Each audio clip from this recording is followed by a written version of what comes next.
በተለይ የኢትዮጵያ አየር መንገድ ያጋራው መረጃ እንደሚለው ከሆነም ህብረተሰቡ ማወቅ ያለበት በረራ ለአደጋ የሚያጋልጡ ክስተቶች ብዙ ፐርሰንት በአየር ሁኔታ ሊከሰቱ የሚችሉ ችግሮች መሆናቸውን ያለው ኢንስቲትዩቱ ነው። የኢትዮጵያ ሜትሮሎጂ ኢንስቲትዩት እና የኢትዮጵያ አየር መንገድ ባጋሩት መረጃም በተለይ ደሴ በጣም አስቸጋሪ ኤርፖርት ነው። ቶሎ ገልጦ ካልታየ ብዙ የበረራ አደጋዎች ሊያስከትል የሚችል መሆኑ ስለታወቀ ችግሩን ለማስወገድ አየር መንገዱ ይህንን ለመወሰን ተገዷል ተብሏል። የኢትዮጵያ አየር መንገድ በአየር ጸባይ ምክንያት ወደ ደሴ ከተማና አካባቢዋ በረራ ማቋረጡን ተከትሎም ትላንትና ይፋ ማድረጉ ይታወቃል። በተለይ ታህሳስ 11 እና 12 በረራ እንደማይኖር ካስታወቀ በኋላ ጉዳዩ ምንድነው፣ ምን ተከሰተ የሚለውን ደግሞ ዜና ፕላስ ለማጣራት የተለያየ መረጃ ገጾችን ስናገላብጥ ቆይተናል። ይህንን መረጃ ደግሞ ወደ እናንተ እያደረስነው እንገኛለን። የበረራ መስተጓጎሎች ሲያጋጥሙ በአየር ጸባይ ምክንያት ነው ከመባል የዘለለ ሙያዊ ትንተና ሲሰጥባቸው አይስተዋልም። እናም በተለይ በዚህ ጉዳይ ላይ ቲክቫ ኢትዮጵያ በረራ እስከ ማቋረጥ የደረሰው የደሴ ወይም ደግሞ በደሴ በኩል የሚስተዋለው የአየር ጸባይ ምንድነው በማለት ጥያቄ አቅርቧል። በተፈጠረው የአየር ጸባይ ሁኔታ በረራ ባይቋረጥ የሚከሰተው ነገር ምንድነው በማለትም ስለ ጉዳዩ ጥያቄ አቅርቦ ነበረ። እንግዲህ ይኸው የተከሰተው ነገር ምን እንደሆነ ለማወቅና ስለ ጉዳዩ ለመረዳት የተደረገው ጥረትም ምላሽ ተገኝቶበታል። የደሴው አየር ጸባይ እስከ መቼ ይቆያል የሚልም ጥያቄዎች ተነስተዋል። እነዚህ ጥያቄዎች ለኢትዮጵያ ሜትሮሎጂ ኢንስቲትዩት ቀርበዋል። በኢንስቲትዩቱ የአቪዬሽን ሜትሮሎጂ የአገልግሎት መሪ ስራ አስፈጻሚ አቶ ካሳ ፈቃዱ ምን መለሱ? አደገኛ የሆኑ በረራን የሚያስተጓጉሉ የአየር ንብረት ክስተቶች ከሚባሉት አንዱ በኤርፖርት አካባቢ የጉም ክምችትና የመብረቅ ሁኔታዎች ማጋጠም ነው። የአውሮፕላን መንደርደሪያ ሜዳን ሊያሳይ በማይችል ሁኔታ በጉም ሲሸፈን አውሮፕላን እንዳይንቀሳቀስ ማረፍና መነሳት እንዳይችል ሊያደርገው ይችላል። በአንዳንድ በጣም ትልቅ እንደ ቦሌ ኤርፖርት አይነት አየር ማረፊያዎች የኢንስትሩመንት ላንዲንግ ሲስተም ILF የሚባል ስላላቸው ካልሆነ በስተቀር አውሮፕላኑ ሊያርፍና ሊነሳ በሚችልበት ሁኔታ ይሄ ያጋጥማል። ስለዚህ የአየር ሁኔታው እስከሚስተካከል በረራዎች ሊስተጓጎሉ ይችላሉ። ጭጋግ፣ ደመና፣ ኃይለኛ ዝናብ ሲኖር አካባቢው ላይ ለእይታ የሚያስቸግር ሲሆን ለበረራ አደገኛ ነው።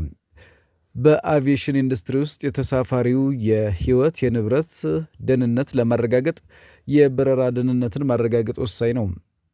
ስለሆነም ቀድሞ ጥንቃቄ ተወስዶ በረራ የሚቋረጥበት አጋጣሚ አለ። በአብዛኛው በደቡብ ምዕራብና በአገሪቱ የስምጥ ሸለቆ አካባቢዎች እስከ ላይ ድረስ ባለው ሁኔታ የሀገራችን የምስራቅና የሰሜን አካባቢዎችን ይዞ የደመና ሽፋን ይታያል። ትንበያ እንደሚያሳየው በተለየ መልኩ የጭጋግ ሁኔታዎች ከትላንትና ጀምሮ እስከ ዛሬ ለነገም የሚሆን ደረጃ ላይ ከፍተኛ ስለሆነ አየር መንገዱ በተለይ ወደ ደሴ ወደ ሰሜኑ ባሉ በአንዳንድ የሀገራችን ክፍሎች ለጊዜው በረራዎችን ያቋረጠ መሆኑን እንገልጻለን ሲሉ አስታውቋል።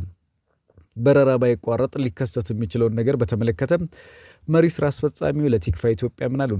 ህብረተሰቡ የቲክቫ ቤተሰቦች ማወቅ ያለባቸው በረራን ለአደጋ ከሚያጋልጡ ክስተቶች በብዙ ፐርሰንት በዋናነት በአየር ሁኔታ ሊከሰት የሚችል ለአደጋ የሚያጋልጥ ክስተት በብዙ ፐርሰንት በዋናነት በአየር ሁኔታ ሊከሰት የሚችል ችግር መሆኑን ነው።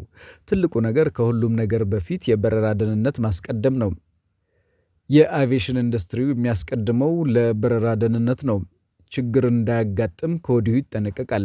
እንደዚህ አይነት ሁኔታዎች አውሮፕላኖች ይረፉ ይነሱ ቢባል በተለይ ደሴ በጣም አስቸጋሪ ኤርፖርት ነው። በተራራዎች መካከል ያለ ነው። በአንድ በኩል ብቻ መግቢያ ነው ያለው። የአውሮፕላን መንደርደሪያው ቶሎ ገልጦ ካልታየ ብዙ የበረራ አደጋዎች ሊያስከትል የሚችል መሆኑ ስለታወቀ ችግሩን ለማስወገድ አየር መንገዱ ይህንን ለመወሰን ተገዷል። በረራ ያስተጓጎለው የደሴ አየር ጸባይ እስከ መቼ ይቆያል ስንል ላቀረብነው ጥያቄ በነገው ዕለት ሊያጋጥም እንደሚችል መረጃዎች ያሳያሉ። የደመና ሽፋን ወደ ደቡብና ደቡብ ምዕራብ የአገሪቱ አካባቢዎች ብቻም ተወስነው ስለሚቆዩ ደሴ አካባቢ ቀስ በቀስ እየጸዳ ይሄዳል። ሆኖም ግን የኢንስቲትዩቱን ድረገጽ መከታተል ጠቃሚ ይሆናል ሲሉ ገልጿል። በየብስ ትራንስፖርትም አሽከርካሪዎች ከወትሮ በተለየ ፍጥነት እንዲቀንሱ ጭምር የደሴ ከተማ ፖሊስ አሳስቧል። የአየር ጸባዩ በየብስ ትራንስፖርት ጋር በተያያዘ ያለው ሁኔታስ ምንድን ነው የሚል ጥያቄ ለአቶ ካሳ አቅርበናል። እሳቸውም አካባቢው ላይ የሚስተዋለው ከጉም መለስ ያለ ጭጋግና በጭጋግና በጉም መካከል ያለ ነው። ያ ደግሞ የየብስ ትራንስፖርት ላይ እይታን ይጋርዳል ሲሉም ትዕዛዝ የተሞላበት መንስኤ አስረድተዋል። የኢትዮጵያ አየር መንገድ በረራ አቋርጧል ወደ ደሴ በረራ እንዲቋረጥ ያደረገው ክስተት ምንድን ነው? ስለ ጉዳዩ ዝርዝር ያለ ዘገባ ይዘን ቀርበናል። ዛሬ የተሰማውን መረጃም ወደ እናንተ የምናደርስ ነው የሚሆነው። ለዚህ መረጃ ግብአት ያደረግናቸው አዲስ ስታንዳርድና ሌሎችም የመረጃ ምንጮች ናቸው። የኢትዮጵያ አየር መንገድ በረራዎች ያቋረጠበት የአየር ጸባይ ለውጥ በደሴና አካባቢው የደረሱ ሰብሎችንም እንዳወደመ እየተነገረ ይገኛል። ሰላም ጤና ይስጥልኝ። የተወደዳችሁና የተከበራችሁ ውድ የቻናላችን ቤተሰቦች ይህ ዜና ፕላስ ነው። መረጃዎቹን ወደ እናንተ እናደርሳለን። አብራችሁን ቆዩም።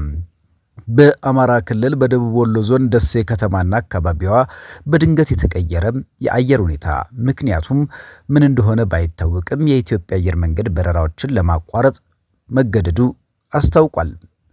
አየር መንገዱ ለበረራ አመቺ ያልሆነ የአየር ጸባይ መከሰቱን ከታህሳስ 12 እና 13 በረራዎች መሰረዙን ባወጣው መግለጫ ገልጿል።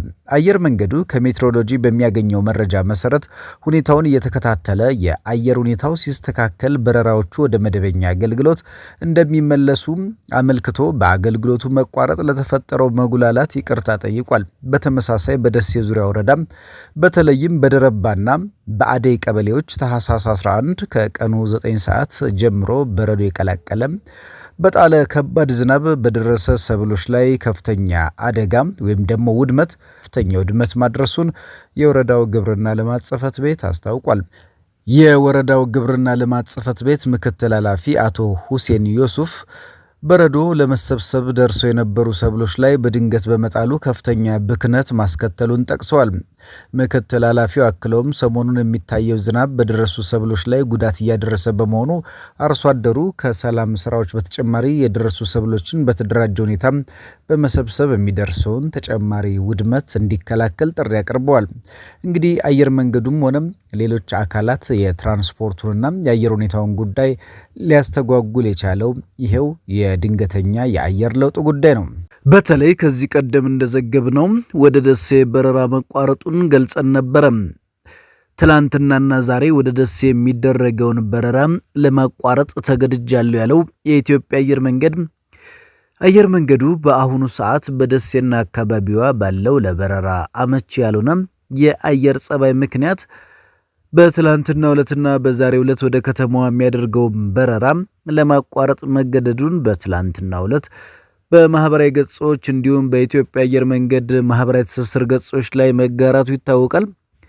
ዛሬም የአየር ሁኔታው ተመሳሳይ እንደሆነ ተገልጾ እንግዲህ ከነገ በኋላ በረራው ይጀምራል አይጀምርም የሚለውን የኢትዮጵያ ሜትሮሎጂ ገጽ በመከታተል እንዲሁም ደግሞ ከአየር መንገዱ የሚወጡ መረጃዎች ይፋ እንደሚደረጉ ተገልጿል። አየር መንገዱ ከሜትሮሎጂ በሚደርሰው መረጃ መሰረት የአየር ጸባዩን እንዳስተካከለ በረራዎች ወደ መደበኛ አገልግሎታቸው እንደሚመለሱ ሆኖም ሁኔታዎች ሲስተካከሉ እንደሚያሳውቅ ገልጿል።